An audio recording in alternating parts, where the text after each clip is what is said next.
Alright guys, welcome to PlayStation News, Rumours and Leaks. Timestamps are available in the description below if you want to jump straight ahead to the bits that you are interested in. So starting off with The Witcher and Cyberpunk 2077 publisher CD Projekt Red, who held its 2023 earnings conference on Thursday. In addition to discussing Cyberpunk's 2077 financial success, the conference provided updates on current projects.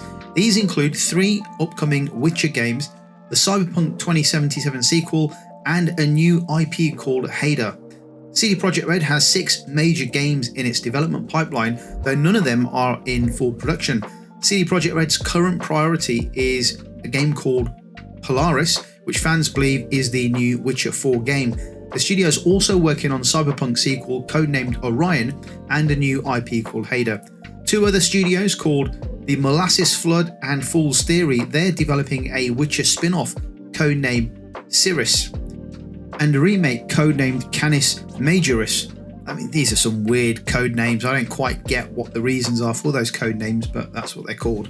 The Witcher 4 and the spin-off game are both in pre-production, while the others are still in the concept phase, so very early days indeed for their project lifecycle. The Witcher 4 is the most developed of all of them, with CDPR hoping to begin full production in the second half of 2024. Currently, the studio has the vast majority of its development staff primarily working on the Witcher 4 project. That also does not count additional personnel and contractors assisting on it who now dip into the project from time to time and then they get moved around when they are needed on other areas within the business. CD Projekt Red isn't ready to speculate on releases or dates about the game or go into any specific details about the details of the game just right now. Fans, however, shouldn't expect the Witcher game to be a one-to-one copy of the original. It's also not going to be The Witcher 3 in new clothing, and it will feature new mechanics and other gameplay elements. CD Projekt Red is also investigating the possibility of partnering with mobile studios to develop licensed games based on its franchises. Exciting to learn more about Witcher 4, that's absolutely unquestionable. But we're probably still 3 or 4 years away from the game coming out, so at this stage there's no real point in speculating about any of the game content until we actually get to learn a little bit more about the game from CD Projekt Red. Let's move on. Gearbox Entertainment has revealed that Borderlands 4 is in active development and is one of several projects the developer plans to release with new owner Take-Two. As discussed in yesterday's video, Take-Two Interactive, the publisher of games from Rockstar, 2K, Private Division, and many more, is in the process of acquiring Gearbox Entertainment after buying it from the Embracer Group, who sold it for an astonishing $460 million after acquiring it for $1.3 billion 3 years ago. In a statement regarding the purchase of Borderlands, 2K's president David Ishmaeler revealed that the developer is now working on the next installment of the franchise. He goes on to say, "We are thrilled to welcome Randy Pitchford and his team of passionate, talented developers to 2K, and we look forward to releasing numerous projects in the future as colleagues." He also goes on to say, "We have loved partnering with Gearbox on every iteration of the Borderlands franchise and are excited to be in active development on the next installment in the series." The announcement doesn't actually go and confirm it as Borderlands 4, but since this is the next installment and the last one was Borderlands 3 in 2019, it's fair to say that it's potentially going to be the next mainland Borderlands title. We've heard whispers of a new Borderlands game since late 2023 after both Borderlands 4 and Tiny Tina's World 2 were both name dropped by a developer. It's not long after this, Gearbox's co-founder Randy Pitchford said that the unannounced Borderlands game was the greatest thing we've ever done, despite there not even being a full reveal just yet. Before Borderlands 4, we've got Borderlands the movie, oh my god, which is said to kick off the Borderlands cinematic universe. Here we go again. Clearly, Gearbox and Take-Two have a lot of plans with the Borderlands IP, but oh my word, not another game-movie collaboration. I don't know about you guys, but is it getting a bit too much with all these games and movies coming out? Making not just one game and a movie, but there's going to be several movies and several games coming out, a number 1 or 2, a number 3 or 4. For the best part of a decade, we just know that these games and movies are going to be, I don't know.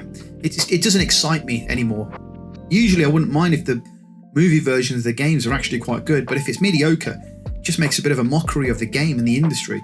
It's an interesting space though right now, because there's lots of video games that have been released or being released, and there's TV shows and movie collaborations.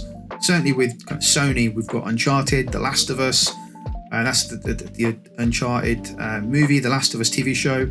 We know there's going to be multiple Horizon movie TV shows set in that world. We've got a God of War TV series. I think that might be an Amazon thing.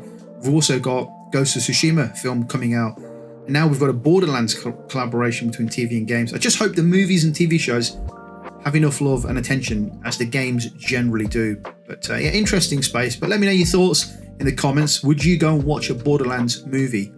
Let's move on. For the first time in its 17-year history, Certain Affinity has laid off 25 of its staff. The prolific Texas-based support studio, which has collaborated on game installments for Halo and the Call of Duty franchises since 2007. For the first time in their history, they've had to let go 25 employees. Their website claims that they have a workforce of about 250 staff, therefore around 10% of their workforce they've just let go. In a statement on the Certain Affinity website, founder and CEO Max Hoberman said the company was the latest to be impacted by the current state of the games industry. He goes on to say, over the past 12 months, the games industry has faced unprecedented challenges. We are no exception. Today, we make the extremely difficult decision to inform 25 of our US-based employees that their jobs are being eliminated. This is the most impact on the teams running our business operations.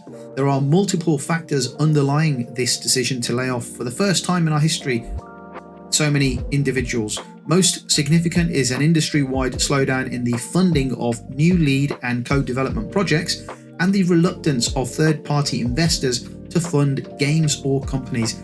This has made it exceptionally difficult to sign new work or secure other forms of funding. Hoberman added that those being let go would be compensated, which is great to hear, despite them being let go. He goes on to say, our current focus is on our team and the well-being of those most impacted, whom we are supporting with severance pay and benefits continuation. We're also making their vested awards under our stock equity plan portable, so they may benefit from the company's success in the future, which I have to say is a very nice touch. He also continues by saying, we have built an amazing culture where we all come together to support one another in times of need. We ask for your understanding and patience while we navigate this unprecedented event. Certain Affinity announced in August that it was working on an original first-person shooter codenamed Loro. At the time, Hoberman said that the company had been pitching the title behind closed doors at Gamescom, and the playable demo put a lot of smiles on people's faces. The games industry continues to see widespread layoffs with no sign of it slowing down anytime soon.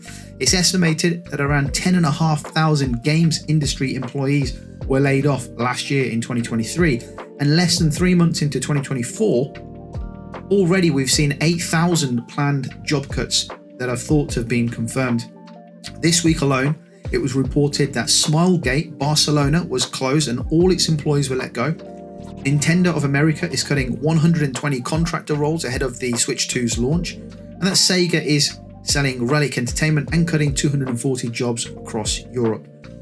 It's a massive concern within the gaming industry right now, but if you really think about this, let's look at the detail of this. In 2020, when the COVID pandemic kicked in and virtually the entire world was told to stay at home and then work from home for almost 2 years, we saw an immediate and unprecedented increase in subscriptions and services around the world. Any remote-based and subscription-based service just shot up by hundreds of percent.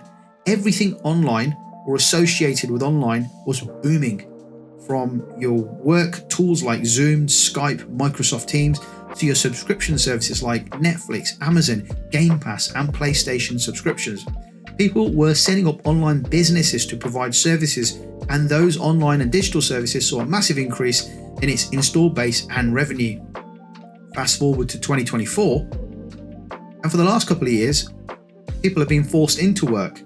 You're no longer allowed to work from home, or you have to work in a hybrid role where you've got to come into the office for 3 or 4 days and maybe have 1 day at home. So those working patterns have changed, maybe not to pre-COVID levels, but they definitely have changed. We now have a new crisis in the cost of living and global economies that are struggling around the world. People struggling on a daily basis, therefore it's only natural they're going to look at where their costs and savings could be made. So they'll be cutting their subscription services if they're not essential. You put all this together, it's only natural that we are going to see a decline in the numbers across digital services across the world. This is obviously going to have an impact on the tech sector, and over the past 12 months, we've seen massive job losses from all areas in the technology sectors. So you look at digital services and publishers, look at those companies like Facebook and Microsoft, Amazon, Apple, Sony, and so on. They're all making cuts. It's a sad time, but these things are cyclical and things will pick up and things will get better. It's just going to take a little bit of time and there will be a little bit of pain. And unfortunately, job losses will happen. It's just the times that we're in at the moment. Let's move on. Toys for Bob, the developer behind Crash Bandicoot and Spyro the Dragon, has struck a deal with Xbox for their next project.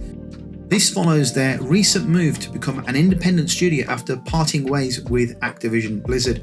Microsoft's acquisition of Activision early this year brought Toys for Bob into their fold, but the studio chose independence, reportedly due to cultural differences with Activision. And according to Windows Central, Toys for Bob's leadership is keen on maintaining their team's unity and returning to their signature style of games. Xbox's Matt Booty hinted that the nature of the upcoming game, suggesting it will likely resemble Toys for Bob's past works.